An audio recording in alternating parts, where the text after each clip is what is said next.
Bienvenidos amigos y seguidores del canal. En los últimos tiempos se está poniendo de moda la utilización de la inteligencia artificial para muchas cosas. Entre ellas, la edición de vídeo, de texto y de audio. En el presente vídeo os voy a mostrar cómo Filmora 12 incluye algunas herramientas nuevas usando esa técnica. Estas nuevas herramientas son el recorte inteligente y el retrato IA. Este último funciona bastante bien, ya que había sido ya incluido en versiones anteriores, como efecto pero de pago. El recorte inteligente por su parte, no lo veo muy exacto, pero daremos unas pautas para conseguir mejores resultados. Comencemos por importar a nuestro editor dos videos o imágenes. Vamos a ver la herramienta de retrato IA. Una imagen será nuestro fondo y la otra que será la persona a recortar. Las arrastramos a nuestra línea de tiempo. En el caso del fondo, como parece no ser el mismo formato del proyecto, podemos redimensionarla.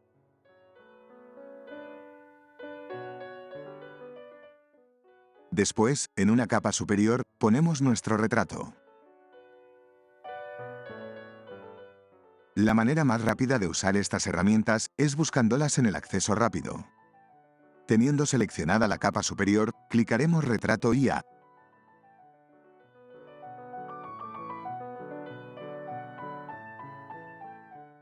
¿Veis?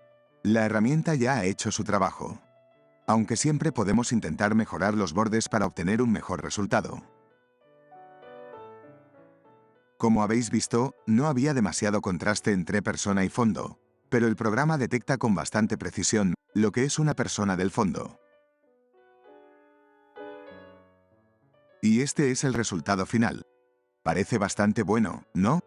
Pero veamos ahora si la herramienta de recorte inteligente es tan sabia como la de retrato.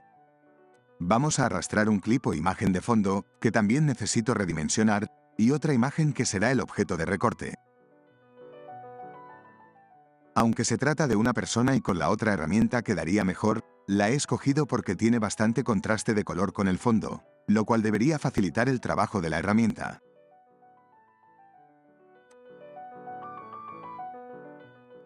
A continuación, en el acceso rápido, buscamos la herramienta de recorte inteligente. Se nos abre una ventana de la propia herramienta en la cual podemos ir trazando con el puntero las partes, zonas u objetos que queremos que se recorten. La herramienta nos da opciones de modificar el tamaño del pincel para que podamos ser más precisos. Incluso, con la rueda del ratón, podemos hacer zoom a la imagen.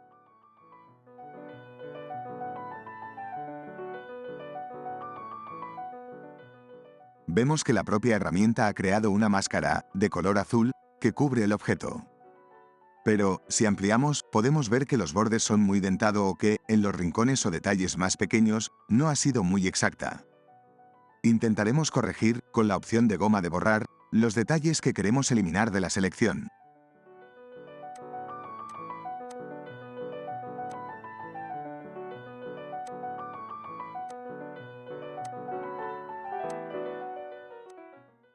Aunque quisiera hacer el puntero más pequeño, pero la herramienta no me deja ponerlo a menos de 6.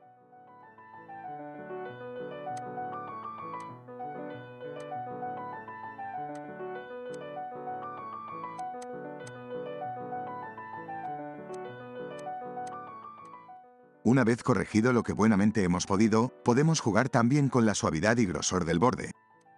Eso siempre ayuda un poco.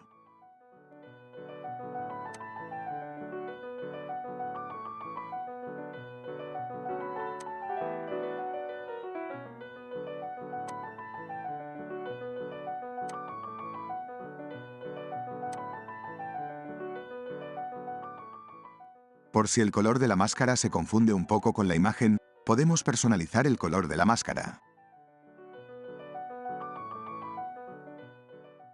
Al aceptar los cambios, nos devuelve a la visión de la línea de tiempo y podemos comprobar que el resultado no es muy bueno.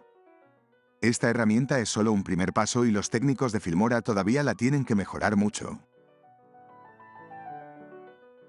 Y eso que es una imagen estática, porque en movimiento el resultado es algo peor. Como habéis podido ver, en general, son herramientas que, personalmente, solo usaría en casos muy determinados, ya que no las veo para uso muy extendido. Espero que os haya gustado e intento que, con mi imparcialidad, podáis ir valorando Filmora.